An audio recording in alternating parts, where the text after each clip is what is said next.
ഇന്ന് നമുക്കൊരു ചിക്കൻ കറിയാണ് ഞാൻ ഉണ്ടാക്കണത്. അപ്പോൾ ഒരു 2.5 ടേബിൾ സ്പൂണോളം സൺഫ്ലവർ ഓയിലാണ് ഞാൻ അതിന് വേണ്ടി ഉപയോഗിക്കുന്നത്. അപ്പോൾ അതിൽ ഞാൻ സബോള വഴറ്റല്ല, വറുത്തെടുത്ത് മാറ്റി വയ്ക്കണം. അതുകൊണ്ടാണ് ഇപ്പോൾ ഞാൻ ഈ സൺഫ്ലവർ ഓയിൽ ഉപയോഗിക്കാൻ കാരണം കേട്ടോ. എനിക്കിഷ്ടമല്ല, വാസ്തവത്തിൽ ഹെൽത്തി അല്ല അത്. നമ്മൾ വെളിച്ചെണ്ണ ഉപയോഗിക്കാണ് നല്ലത്. പക്ഷേ ഇങ്ങനത്തെ കാര്യങ്ങൾ ചെയ്യുമ്പോൾ നമുക്കിപ്പോൾ ഓയിൽ ഉപയോഗിക്കാണ്ട് പറ്റില്ല. അതാണ് അതിൻ്റെ ഒരു ടേസ്റ്റ് കൊടുക്കണം. അപ്പോൾ ഒരു 4 സബോള ഞാൻ അരിഞ്ഞ് വെച്ചിട്ട് അതിൽ 2 എണ്ണം നമുക്ക് വറുക്കാനായിട്ടിടാം. അപ്പോൾ ചിക്കൻ കറി വെച്ചിട്ട് നമ്മൾ ഈ വറുത്ത സബോള ഇടുമ്പോണ്ടല്ലോ, ആ കറിക്ക് ഭയങ്കര ടേസ്റ്റാണ്. ഇടയ്ക്കൊക്കെ നിങ്ങളിങ്ങനെ ഉണ്ടാക്കി നോക്കണം. എന്നും ഞാൻ ഉണ്ടാക്കാൻ പറയില്ല, കാരണം ഈ ഓയിൽ അത്ര നല്ലതല്ല. ഞാൻ കുറേ പറ്റിച്ചിട്ട് ഇത് കഴിച്ചിട്ടുണ്ട്. വെളിച്ചെണ്ണ കഴിക്കാൻ പാടില്ല, വെളിച്ചെണ്ണ ഹാർട്ടിന് ദോഷം ചെയ്യുന്നൊക്കെ പറഞ്ഞിട്ട് ഇതിങ്ങനെ 1 kg 2 kg ഒക്കെ വന്നാൽ ഇതന്നെ ഉപയോഗിച്ചിട്ട് ഞാൻ കുറേ കാലം. അപ്പോൾ അതൊക്കെ നമുക്ക് ദോഷം ചെയ്തു എന്ന് പറയാം. അത് നല്ല എപ്പോഴൊക്കെ ഒന്ന് ഉപയോഗിക്കാമെന്നല്ലാണ്ട് എപ്പോഴും നമ്മുടെ സ്ഥിര എണ്ണയാവരുത്. അപ്പോൾ ഞാൻ അതിലേക്ക് ഉപ്പിട്ട് കൊടുത്തിട്ടുണ്ട്. അപ്പോൾ സബോള പെട്ടെന്നായി വന്നോളൂ, അതിന് വേണ്ടിയിട്ടാണ്. എപ്പോഴും ഇളക്കി കൊടുക്കണം എന്നൊന്നുമില്ല കേട്ടോ. നമ്മളിതിങ്ങനെ വെച്ചിട്ട് ഇടയ്ക്കൊന്ന് ഇളക്കി കൊടുത്താൽ മതി. ബാക്കി ഏതെങ്കിലും ചെറിയ പണികളൊക്കെ ഉണ്ടെങ്കിൽ നമുക്ക് അതിൻ്റെ ഇടയിൽക്കൂടെ ചെയ്യാം. അപ്പോൾ ഇതൊരു തടസ്സമായിട്ട് അല്ല, ഇതൊരു എക്സ്ട്രാ വർക്ക് പോലെ ഒന്നും തോന്നണ്ട. ഇതന്നെയുള്ളതിൽ പ്രത്യേകിച്ച് അത് മാറ്റി വെച്ച് സാധാ നമ്മൾ കറി വയ്ക്കണ പോലെ നമുക്ക് വെച്ചെടുക്കാം. അപ്പോൾ ഇത് വറുത്ത് വരട്ടെ. അത് കഴിഞ്ഞിട്ട് വേണം പിന്നെ ഒരു 2 സബോളയും കൂടി ഇട്ടിട്ട് അത് നമ്മൾ വാട്ടിയെടുക്കുക. പിന്നെ സാധാ കറി വയ്ക്കണ പോലെ വെച്ചിട്ട് നമ്മൾ ഈ സബോള വറുത്തത് അതിലിട്ട് കൊടുക്കുക. പക്ഷേ അത് എക്സ്ട്രാ ചെയ്യണുള്ളൂ, പക്ഷെ നല്ല ടേസ്റ്റ് വരും. ഇനി എണ്ണയുടെയും കൂടിയാണ് കേട്ടോ. പക്ഷെ അത് ഒരു ഹെൽത്തി അല്ലാത്തതുകൊണ്ട് നമുക്കതങ്ങനെ എന്നും ചെയ്യാനും പറ്റില്ല. അപ്പോൾ ഇതാണ് ഇപ്പോൾ വറുത്ത് വന്നിട്ടുള്ളത്. നമുക്കിത് കോരിയെടുക്കാം. ഈ എണ്ണയിലാണ് നമ്മൾ പിന്നെ കറി ഉണ്ടാക്കിയെടുക്കണത്.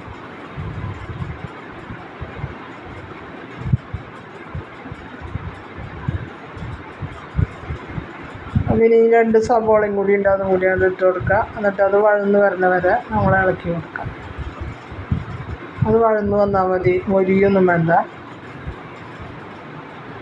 ഇങ്ങനെ ഇടുന്നതുകൊണ്ട് ഒരു സ്പെഷ്യൽ ടേസ്റ്റ് എന്ന് പറഞ്ഞാൽ നല്ല ടേസ്റ്റ് വരും. ഈ ഒരു സാധാരണ ഇപ്പോൾ നമ്മൾ വെളിച്ചെണ്ണയിൽ ഉണ്ടാക്കണതിൽ ഈ എണ്ണയ്ക്ക് തന്നെ ഒരു പ്രത്യേകതൻ്റെ ഒരു ടേസ്റ്റൊക്കെ കൊടുക്കണതാണ്. ഇപ്പോൾ ഈ നമ്മൾ വാങ്ങിക്കണതിലൊക്കെ ഇതൊക്കെ തന്നെ ചെയ്യണതിൽ. അപ്പോൾ ഞാൻ ഇഞ്ചി, പച്ചമുളക്, വെളുത്തുള്ളി, അപ്പോൾ ഒരു കുടം വെളുത്തുള്ളി, ഒരു കഷ്ണം ഇഞ്ചി, ഒരു 5 പച്ചമുളക് ചതച്ചത്, അതിൽ കുറച്ച് വേപ്പിലയും കൂടി ചേർത്ത് ചതച്ചത് ഇട്ട് കൊടുത്തിട്ടുണ്ട് കേട്ടോ. അതൊന്ന് നന്നായി അതിൻ്റെ പച്ചമണം പോണ വരെ നമ്മൾ ഇളക്കി കൊടുത്തതിന് ശേഷം പിന്നെ ബാക്കിയുള്ള ഇട്ട് കൊടുക്കുക. അപ്പോൾ ആദ്യം പൊടി ഇട്ടാൽ മതി, അത് നല്ലത്. പൊടിയൊന്ന് ആ വെളിച്ചെണ്ണയിൽ കിടന്ന് മൊരിഞ്ഞതിന് ശേഷം പിന്നെ തക്കാളി ഇട്ടാൽ മതി. തക്കാളി ഇട്ടിട്ട് നമ്മൾ പൊടികളിടുമ്പോൾ ആ പൊടിയൊന്നും ശരിക്കാണ്ട് ഒന്ന് മൊരിഞ്ഞ പോലെ ആവില്ല.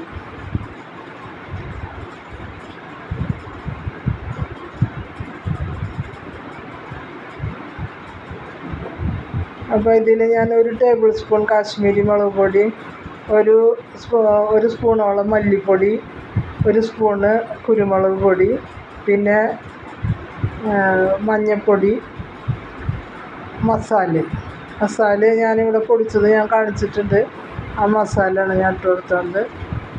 ഇപ്പം ഞാൻ തക്കാളി, ഒരു ചെറിയ തക്കാളിയാണ്, ഒരു 3 എണ്ണം ഇട്ട് കൊടുത്തിട്ടുണ്ട് കേട്ടോ. അത് ഭയങ്കരമായിട്ട് വഴന്ന് വരണമെന്നൊന്നുമില്ല, ഒന്ന് ചെറുതായിട്ടായാൽ മതി. ഇപ്പം ഞാൻ വേപ്പില ഇട്ട് കൊടുത്തിട്ടുണ്ട്. അതൊക്കെ ഇനി 1 സ്പൂണോളം ചൊറുക്ക് ഒഴിച്ച് കൊടുത്തിട്ടുണ്ട്. ഇതിന് പകരം നമുക്ക് ചെറുനാരങ്ങ നീര് ഒഴിച്ച് കൊടുക്കാം. അപ്പോൾ ഞാൻ ചൊറുക്കിയാണ് ഒഴിച്ച് കൊടുത്തിട്ടുണ്ട്. കുറച്ച് ഉപ്പും കൂടി ഇട്ട് കൊടുത്തു. ഇനി ഞാൻ ചിക്കൻ ഇട്ട് കൊടുത്ത് ഇളക്കി മൂടിയിട്ട് വേവിക്കാം. വളരെ എളുപ്പത്തിലുള്ളൊരു പണിയാണ്, പക്ഷേ വളരെ ടേസ്റ്റിയാണ് ഈ കറി. സാധാ നമ്മൾ ചിക്കൻ കറി കഴിക്കുന്നതിലും നല്ല ടേസ്റ്റാണ് ഈ കറി കഴിക്കുമ്പോൾ. അതിൻ്റെ ഗ്രേവിക്കൊക്കെ ഒരു പ്രത്യേക ടേസ്റ്റ് വരും.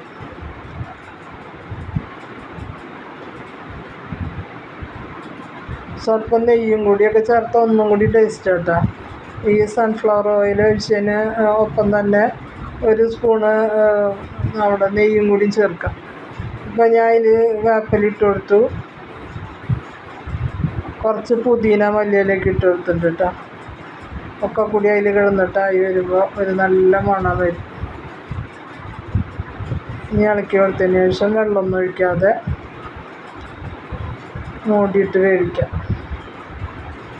ഇപ്പം ഇതാണ് ഞാൻ ഇളക്കി കൊടുത്തത്. ഇനി നമുക്ക് മൂടിയിട്ട് വേവിച്ചെടുക്കാം.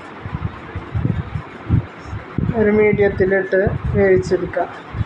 അപ്പോൾ ഒന്നും കൂടി ഇളക്കി കൊടുത്തിട്ട് ഞാൻ ഇത് ചാറൊക്കെ ഒന്നും കൂടി ആയി വരാണ്ട്, ഗ്രേവിയൊക്കെ ഒന്നും കൂടി വേവാനുണ്ട് ചിക്കൻ. ഉപ്പൊക്കെ നോക്കിയപ്പോൾ പാകമാണ്. അപ്പോൾ നമുക്കൊന്നും കൂടി മൂടി വെച്ച് ഒന്നും കൂടി ആക്കിയെടുക്കാം.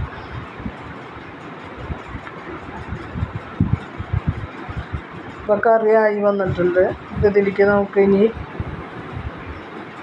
ഉണ്ടോ ഇതിപ്പോൾ ഇതേപോലെ ആയി വന്നത്. വെള്ളമൊന്നും ഉണ്ടാവില്ല, നല്ല ഗ്രേവിയൊക്കെ ചേർന്നിട്ടുള്ളൊരു കറിയാണ്. ഉപ്പൊക്കെ പാകമാണെന്ന് നോക്കാം. അപ്പോൾ പാകമാണ്. അപ്പോൾ നമുക്ക് ഇനി ഇതിലേക്ക് നമ്മൾ വറുത്ത് വെച്ച ആദ്യം തന്നെ നമുക്ക് കുറച്ച് മല്ലിയില പുതിനയൊക്കെ ഇട്ട് കൊടുക്കാം. പുതിന മല്ലിയില ചെറുതായി അരിഞ്ഞ് വെച്ച് ഞാൻ ഇട്ടെടുത്തിട്ടുണ്ട്. അതുപോലെ തന്നെ നമ്മൾ വറുത്ത് വെച്ച സബോള ഇട്ട് കൊടുക്കാം. ഇതാണ് ഇതിൻ്റെ ആള്. ഇതൊന്ന് പൊടിച്ചിട്ട് നമ്മളതിലിട്ടാണ് ചേർത്ത്. ആ ഗ്രേവിക്കൊരു ഭയങ്കര ഒരു ടേസ്റ്റാണ്, പ്രത്യേക ടേസ്റ്റ്. അപ്പോൾ നിങ്ങളിങ്ങനെ ഉണ്ടാക്കി നോക്കണേ, നല്ല ടേസ്റ്റാണ്. ഇത് ഇത്രയും നമ്മൾ ചെയ്യുന്നുള്ളൂ, പക്ഷെ ഭയങ്കര ടേസ്റ്റാണ്. ഗ്രേവി മതി, നമുക്ക് ചിക്കനൊന്നും വേണ്ട. ആ ഗ്രേവി കൂട്ടിയിട്ട് നമ്മൾ നന്നായി ഇളക്കി യോജിപ്പിച്ചതിന് ശേഷം